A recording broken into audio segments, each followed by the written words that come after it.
We are live with another installment of Informed Resistance, which is Public Citizen's new substack, where we have been unpacking the affronts of the Trump administration, sharing details of the lawlessness we're seeing, and discussing how to fight back.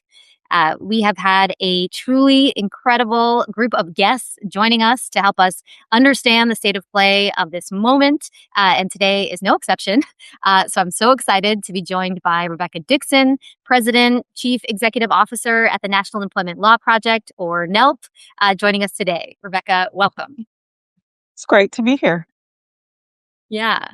Well, NELP, for anyone who isn't familiar with their incredible work, they work on good jobs, economy, actionable research, policy design, advocacy, just trying to transform the broad narrative around workers' rights, power, and just how to win for regular people in this moment. So it couldn't be more important to have a guest like you with us.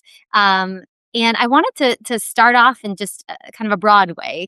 The administration has been hurting workers in lots of different aspects, from straightforward employment terminations for many federal employees across numerous agencies, via DOJ or otherwise, refusing to rein in workplace surveillance or put meaningful checks on AI, undercutting unions, and just so much more. So I wanted to ask you how NELP has been thinking about these attacks, the authoritarian practices of the moment. What do you think the workers' rights movement needs to be doing in a time like this? Sure. So to start with, I think it's important for folks to realize that authoritarianism, when we're talking about workers' rights, is not just elections and courts or even a constitutional crisis. It's also about changing the rules that govern work and weakening accountability, shifting power away from workers. And it's often hidden and hard to see.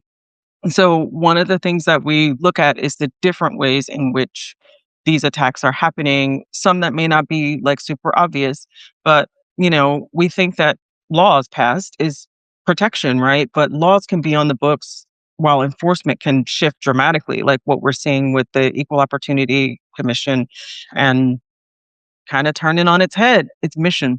But there's things like if an agency just doesn't investigate cases, right? Or they investigate fewer cases, or they focus on different violations, they don't give penalties. There's also budgeting and staffing decisions in terms of what's the capacity for these agencies to actually be able to respond to what workers need. And then there's important workplace protections that are regulatory and interpreting the law. Like the independent contractor rule, which we talk about. But most of that is not just law, and it is not easy, but it is changeable from administration to administration. So some of what we're seeing is like rules governing overtime eligibility and independent contractor status, rules that were in motion around protecting workers from heat and other workplace standards are actually either on hold or being reversed. And then this changing interpretation really hurts workers. And so democracy and authoritarianism really, there's a lot underneath that we work on in particular that are really about trying to make sure that workers can implement their rights and stand up for themselves on the job. Yeah. Yes. And there's so much to do, just explaining the myriad attacks coming from so many different directions to people, and then helping them cut through the noise and figure out how they have agency in these moments.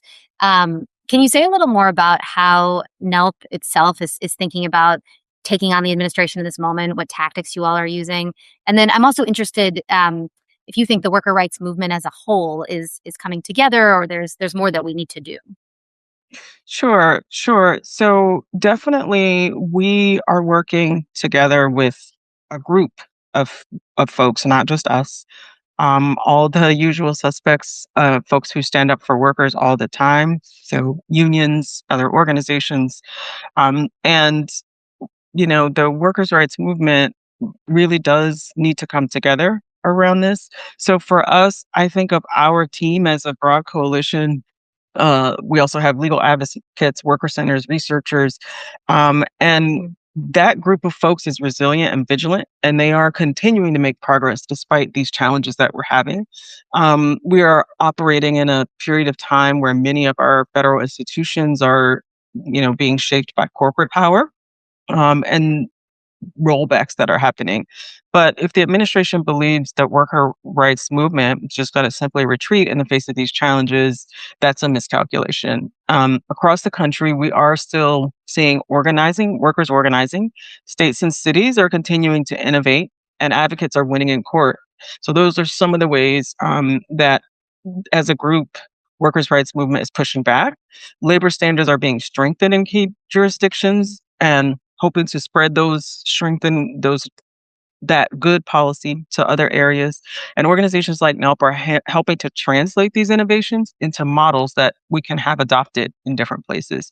So my assessment is that we are simultaneously playing defense and offense, and that we're defending institutions and protections that matter, but also trying to keep building the next generation of worker protections, in a lot of state and city innovations. Yeah, yeah, that's super helpful. I say a lot that we're trying to walk and chew gum at the same time. It's an overused metaphor, but very true in this moment that we're on the defense. We're having to fight the attacks on the rule of law, on regulatory protections, on our ability to get health care, and on in this country. But we are hoping that we will have a governing moment where we can push back on a lot of this, but not just go back to where we were, but think Right. about, what is the proactive vision we want to see. So very much appreciate that point. And I'm interested, you mentioned states and sort of cities leading the way in some regard right now. Mhm. What lessons do you think we can take from what's going right in places where there have been successes like New Jersey or elsewhere, and can we take those lessons into that governing moment? Yes. So some states like New Jersey and cities like New York are really stepping up protections right now, sort of counteracting what we're seeing here. And, you know, states are demonstrating we can do this. And it's encouraging to see in the last decade, lots of states and cities working on protections. So New Jersey has really become one of the most important laboratories for worker enforcement. They have been working to strengthen wage theft enforcement tools, increase penalties for violations, better coordination across agencies, and using enforcement strategically to change employer behavior or to prevent employer bad behavior to begin with. And so for years, they've focused on creating rights, and the question is the question before us is, how do we get more states to do that and more state administrators to step up in that way? Also in New York City, we are seeing them building protections around workers who are doing delivery work, minimum pay standards, transparency requirements, more protections for app-based work, and really looking at technology as a way that we can support worker enforcement and not have it erode worker enforcement. So those are some of the bright shining examples. And New Jersey's just done so much that it's like hard to. I know I'm leaving part of it out, but they've just done so much. Well, as someone originally from New Jersey, I expect us to represent, but that's really great. And I think, as you were saying, it's sort of a laboratory, and hopefully setting a gold standard for other states to follow. And then, in turn, if it happens in enough places, we can hopefully move some of it federally at our next opportunity. So I want to switch gears a little. You mentioned this earlier, but there are hard-won regulations that are under attack, and also bad rules that are coming into effect at the DOL right now. And so, starting with the new independent contractor rule, love to have you unpack for our folks, our listeners, why it's a threat to workers' rights and protections, and also what you at NELP are doing to fight back. Right. So the independent contractor rule really governs who is considered an employee, who gets all the benefits that come with employment, like access to unemployment insurance, things like health insurance, employer paid taxes for payroll. So when you're an independent contractor, you don't have access to any of those things. And so it's basically like changing this law to make it easier for employers to classify workers as not employees. And it's basically a big giveaway to these gig economy platforms and predatory subcontractors, because it allows them to label a full-time worker as an independent contractor. So that person then becomes not eligible for minimum wage and overtime. And it's not just that this just started happening with the platform jobs. It's been happening for a long time in lots of really important and growing industries like home healthcare, trucking, janitorial. So there have been lots of industries where this has become the norm, where these jobs are being sort of peeled off from protection. And so we're seeing the Trump administration change the rules to where it is more generous to employers to have much more leeway to just decide for workers. Now, I would say that like some folks are actually independent contractors. And what's good about that for those folks is that they generally have enough power in the labor market to negotiate for a rate that helps cover and offset the cost of healthcare and things of that nature, right? And so when you're looking at these jobs, which are relatively low wage jobs, that power to negotiate is not there. And so it is just becomes a way to exploit workers. Yeah. Yeah. And what does the campaign to fight back on this look like right now? Are there things ways that independent contractors are organizing, or those that are being now characterized as such? Are there things that we should all be doing to help fight back? Yeah, yeah. So there was recently a comment period, and NELP and lots of other allies submitted comments to push back. So, generally administrations have to respond to these comments. So it is a way to Yeah. keep them from just steamrolling. And so that's one of the sort of really concrete ways that we're pushing back. And then there are states and cities that are creating their own law that's protective of workers. So because it's a rule based change, a lot of our fight back right now is organizing around pushing back on the rules. That makes sense. Okay. Well, talking about rules in general, I think, we've seen new bad rules like what we're discussing, and then also some really hard fought, long-standing protections that are under attack. House Republicans are threatening DOL's worker safeguards intended to protect workers from extreme heat. Been a top priority for us here at Public Citizen, and we've loved working with you all on this. We recently put out a report showing that heat exposure could be behind up to 2,000 worker fatalities every year in the U.S. 1,700 or more are injured in heat stress related incidents every year. So, it is a big deal that they are walking this back. Yeah. So I would love for you to share a little bit about the state of play here, and just what NELP has been doing, and just why the fight is so important. Right, right. I think one of the challenges about the heat rule is there's the question of whether they just let it linger and drop, or whether they water it down to the point where it's not effective. And so I think the goal of workers' rights advocates is making sure it doesn't get watered down and that it does make progress and move forward. There was a lot of organizing and a lot of comments submitted, and you all were a part of that. And it's only going to get worse for workers in terms of heat exposure, and it's going to spread to more states. There are going to be more days in the year in which it's a problem. And so these basic protections are important. And then the other piece is states are here also leading the way and putting in place rules. Some of them already have in place rules. I believe 7 or 8 states already have rules. So in some ways, the game has shifted to states, and what can we accomplish on the state level while we're also pushing back on the federal level? Yep, absolutely. That sort of 1-2 punch seems ever more important, because no matter what happens in this next election, we will have perhaps the opportunity for oversight, but not yet the ability to move legislation. So need to give 2 more years of the states doing as much as they can to lay the groundwork for that hoped for next governing moment in 2029 at the federal level.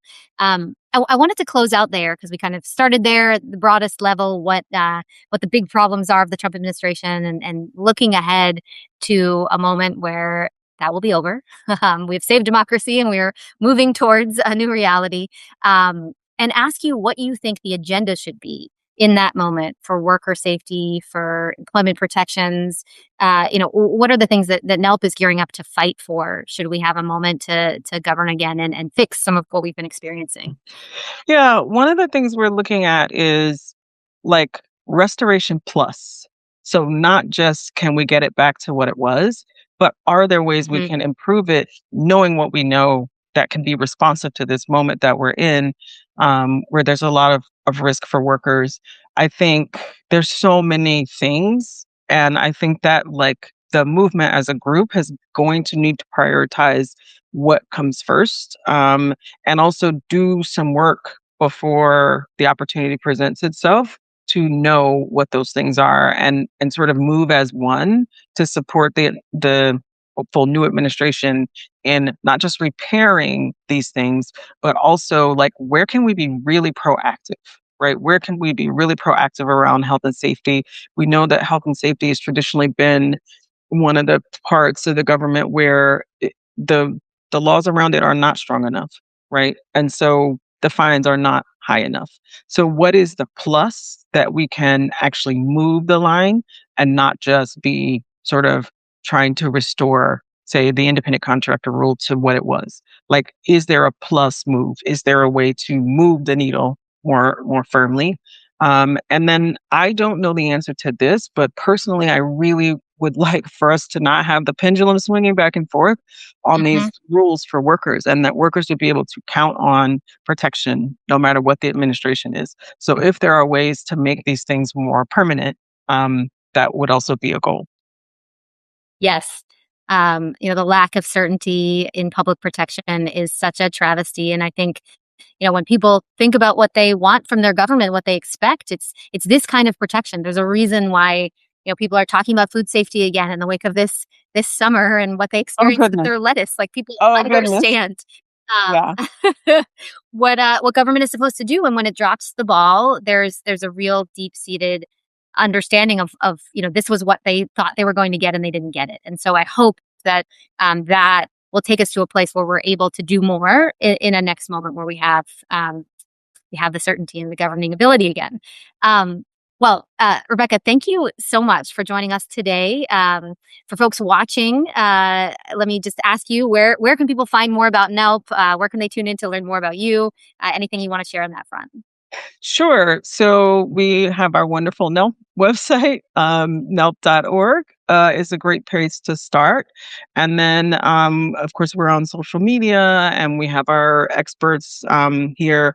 Really exciting to have Rob Angelo, who was in New Jersey, leading all of that amazing work that we talked about, who's working with NELP now as a senior expert fellow and helping us develop our policy for the next way that we as NELP can help sort of double click on spreading better enforcement practices, even if there's not money to add agency staff. Like, how can we be more effective and efficient with what we have? And what are the strategies for that? So, really excited to be working with Rob on that. So, stay tuned for that. And then we will be having an event in DC in the middle of September. And he will be there talking more about that. So, would love for folks to join that as well. Amazing. That's a great project. I'm excited to meet him and work with him as well. Um, Okay, well, for folks joining us today, remind you all, if you found us some other way, to now please subscribe to our Substack. We are going to be updating you every week on what this lawless administration is up to and how to challenge it, having great guests with us to help unpack the stories and the remedies and forecasting ahead what we hope to do next. So thank you all very much. And until next time, thanks. Thank you.